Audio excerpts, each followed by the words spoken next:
नमस्कार, दैनिक सवेरा टीवी में आपका स्वागत है। इस वक्त हम ऐतिहासिक चौगान मैदान नाहन में मौजूद हैं और आज हम जिस विषय पे बात करने के लिए यहाँ पर मौजूद है वो है दरअसल सुप्रीम कोर्ट के आदेशों के बाद जो केंद्र सरकार ने यूजीसी कानून अभी 13 जनवरी को लागू किया था, उसके खिलाफ देश भर में आंदोलन हुए और उस आंदोलन के चलते सुप्रीम कोर्ट ने इस फैसले को जो है फिलहाल स्थगित कर दिया है। और इस विषय पर हमारे साथ बातचीत करने के लिए शोषण मुक्ति मंच के राज्य संयोजक आशीष कुमार जी मौजूद है। इनसे जानेंगे कि क्यों इसकी खिलाफत की गई है, इस कानून में क्या क्या अमेंडमेंट की गई थी, क्योंकि पहले जो है 2012 तक जो है कानून जो था उसमें कुछ अमेंडमेंट की गई जिसमें कि विशेषकर ओबीसी को जो है इसमें शामिल किया गया है। तो क्या इसके खामियां देखने को मिली है, किस लिए इसके खिलाफ जो है एजिटेशन किया गया है। तो आशीष जी, आपका बहुत बहुत स्वागत है। धन्यवाद जी। सर, इसमें क्यों जो है ये आंदोलन देश भर में हुआ जिसके चलते जो है इसको स्थगित किया गया है फिलहाल 19 मार्च तक? ये आपका धन्यवाद, क्योंकि एक महत्वपूर्ण विषय को इसमें छुआ गया है। और सबसे पहले जब इस विषय के ऊपर चर्चा कर रहे हैं तो हमारे को यूजीसी को समझना होगा कि यूजीसी क्या है। और ये यूजीसी जो अधिनियम 1956 के अंदर यूजीसी की स्थापना हुई है, और यूजीसी का जो मुख्य मकसद है विश्वविद्यालयों के लिए और शैक्षणिक संस्थानों में जो हायर एजुकेशन के अंदर भी उनका संचालन किस प्रकार से हो, क्या उनका एजुकेशन का माहौल हो, वो सारी चीजों को देखते हुए बनाया गया है। लेकिन अभी जो चर्चा में आया है, हम बात कर सकते हैं कि मंडल आयोग के बाद, जिस तरह मंडल और कामंडल का एक चला था, मंडल आयोग के बाद एक इस तरीके की बहस सड़कों के ऊपर जब यूजीसी का जो बिल आया है, हम बिल तो इसे नहीं कहेंगे कि यूजीसी ने ही इसके अंदर अमेंडमेंट किए हैं 2012 का जो इनका इसका इससे शोषण से संबंधित जो इनकी नोटिफिकेशन थी, तो जब इसमें अमेंडमेंट हुआ है तो उस अमेंडमेंट के अंदर आपने देखा होगा कि सड़कों के अंदर स्वर्ण समाज तथा स्वर्ण समाज के लोगों के द्वारा प्रदर्शन मांग प्रदर्शन किए जा रहे हैं। और इस तरीके से ये प्रदर्शित किया जा रहा है कि एक बहुत खतरनाक बिल ये हमारे देश को बांटने का या आपसी लोगों को बांटने का ये आ गया। अलग अलग विषयों को हमने मीडिया के अंदर चर्चा भी देखी, अलग अलग पत्रकारों के ऊपर भी हमने चर्चा देखी, न्यूज टीवी चैनलों के अंदर भी हमने इसमें डिबेट में पाया कि बड़ा भारी इस बिल का जो बिल कह सकते हैं इसका विरोध हो रहा है। लेकिन और कल भी मैं एक इंटरव्यू सुन रहा था, उसमें भी कहा जा रहा है कि हमारे अंदर आपसी भाईचारा है, आपसी भाईचारा हम रहते हैं, इससे यूनिवर्सिटी का माहौल खराब हो जाएगा।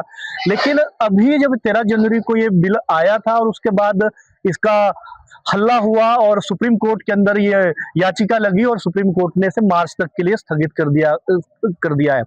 लेकिन और इसमें महत्वपूर्ण विषय है, जो सुप्रीम कोर्ट के मुख्य न्यायाधीश की जो टिप्पणी आई है वो अपने आप में एक दुर्भाग्यपूर्ण है। न्यायाधीश ने ये कहा कि हमारे समाज के लोग कॉलेजों के अंदर बच्चा इसमें बंट जाएगा, फिर देश का निर्माण कैसे होगा। अगर देखा जाए हमारे देश के अंदर जो मनुस्मृति से लेके समाज तो पहले ही बंटा है, एससी के अंदर बंटा है, ओबीसी के अंदर बंटा है। लेकिन जो ये बिल आया है, यूजीसी को इस बिल को लाने के फेवर में नहीं था, ना ही हमारे देश की सरकार इसको लाने के फेवर में था। ये सुप्रीम कोर्ट का ही एक डिसीजन था जिसमें उन्होंने कहा था, जिसमें रोहित वेमुला की माता जी, पायल तंडवी की माता जी, जो भी जिनका हैदराबाद सेंट्रल यूनिवर्सिटी के अंदर रोहित वेमुला ने आत्महत्या कर दी। उन्होंने कहा था कि मेरा जीवन ही अपने आप में एक पैदा होना दलित समाज में एक अभिशाप है। इस तरीके की स्टेटमेंट देके वो उन्होंने आत्महत्या करी, क्योंकि उनके साथ जातीय भेदभाव होता था। पायल तांडवी का भी हम पढ़ रहे थे कि जब भी कोई एससी का बच्चा, अनुसूचित जाति का या चाहे एसटी का है, चाहे दिव्यांग है, या कोई भी किसी इंस्टीट्यूशन के अंदर या खासकर हायर इंस्टीट्यूशन के अंदर पढ़ने के लिए जाता है, जिसमें ज्यादातर जिक्र आईआईएम का होता है, आईआईटी का होता है, क्योंकि आज से पहले जब से हमारे देश का संविधान लागू नहीं हुआ था, ये रिजर्वेशन का कॉन्सेप्ट नहीं आया था, तो कौन लोग पढ़ता था? बड़े बड़े उच्च जाति के लोग तथा कथित उच्च जाति के लोग ही उन इंस्टीट्यूशन के अंदर पहुंचते थे।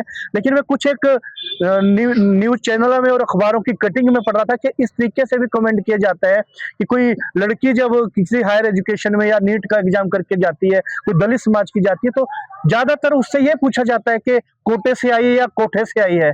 तो इस तरीके की जो शब्दावली है, जो स्वर्ण समाज के लोग इसका विरोध कर रहे हैं, मैं उनसे एक सवाल पूछता हूं, क्या कोई ऐसी गाली स्वर्ण समाज को अपमानित करने के लिए कोई समाज के अंदर है?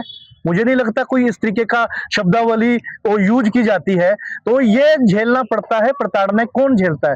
अनुसूचित जाति समाज का लोग झेलता है, दिव्यांग झेलते हैं। और जहां तक ये बार बार कहा जा रहा है कि इसमें अनुसूचित जाति वर्ग को या ओबीसी को ही इसमें प्राथमिकता दी गई है, अगर इसको बिल की गहराई को ध्यान से देखें तो इसके ये मानना ठीक है कि इसमें खामियां हो सकती है, और हर बिल के अंदर खामियां होती है। वो सुधार की 2012 के अंदर खामियां थी, तब ये लेके आए। लेकिन उन खामियों को सुधारा जा सकता है, और सुप्रीम कोर्ट का इस पर रोक लगाना एक दुर्भाग्यपूर्ण है। एक मानसिकता को भी, जो सुप्रीम कोर्ट के न्यायाधीश की मानसिकता को भी दिखाता है कि इस तरीके की मानसिकता अभी न्यायाधीश वहां पे भी है।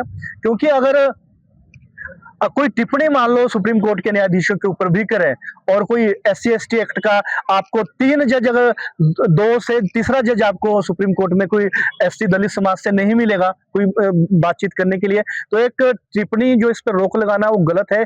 इसमें सुधार की गुंजाइश हो सकती थी, और सुप्रीम कोर्ट ये कह सकता था कि इस बिल में जो सुधार हो सकता है वो सुधार कीजिएगा, तब तक ये इंप्लीमेंट रहेगा। और जहां इसमें कहा जा रहा है कि इसमें स्वर्ण समाज के जो छात्रों के साथ अन्याय होगा, वो बिल्कुल भी नहीं होगा। क्योंकि EWS लिखा है, इसमें दिव्यांग लिखा है, महिला लिखी है। महिला स्वर्ण समाज से भी हो सकती है, अनुसूचित जाति समाज से भी हो सकती है, दिव्यांग भी स्वर्ण समाज से हो सकता है। तो ये अपने आप में हाय हल्ला मचाने का इसमें कोई औचित्य नहीं था। हमारा ये मानना है कि इस बिल को जो आया था UGC के द्वारा, इसके ऊपर हाय हल्ला जो ये फैलाया गया है, ये RSS के द्वारा प्रायोजित है।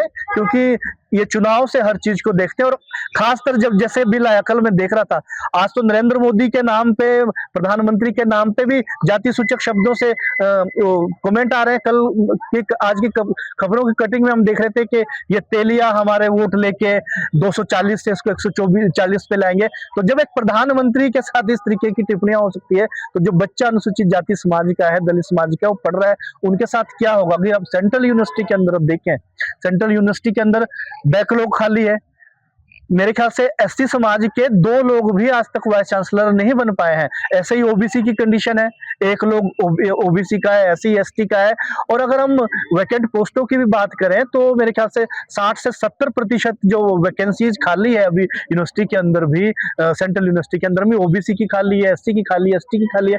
और अगर सामान्य वर्ग की हम बात करें तो मात्र 16% खाली है। तो ये आंकड़ा क्या दिखाता है, ये डिफरेंस क्या दिखाता है? जातीय भेदभाव हमारे समाज में सिर्फ एक प्रचार प्रसार का साधन नहीं है, असल में ये समाज की सच्चाई है। समाज के अंदर ये भेदभाव हो रहा है, और जो लोग ये कह रहे हैं कि इस तरीके का भेदभाव नहीं होता, हम ये कहना चाह रहे हैं कि आज समाज के अंदर लोग समरसता तो चाहते हैं, वो समानता की बात नहीं करते। इक्विटी कमेटी बनी है, वो इक्विटी कमेटी के नाम से क्यों डर रहे हैं? क्योंकि इक्विटी कमेटी समानता की बात करती है, और जो इसका विरोध कर रहे हैं वो समरसता की बात करते हैं। अब समानता और समरसता के अंदर अगर हम अंतर समझे, समरसता क्या है? वो चाहते हैं कि किसी चीज का विरोध नहीं हो, जो चीज जैसी चली है वैसी चली रहे, किसी चीज का विरोध ना हो, जो चीज चल रही है पीढ़ी दर पीढ़ी उसको अपनाते रहे, तभी आपसी भाईचारा रहेगा, आपसी भाईचारा बना रहेगा।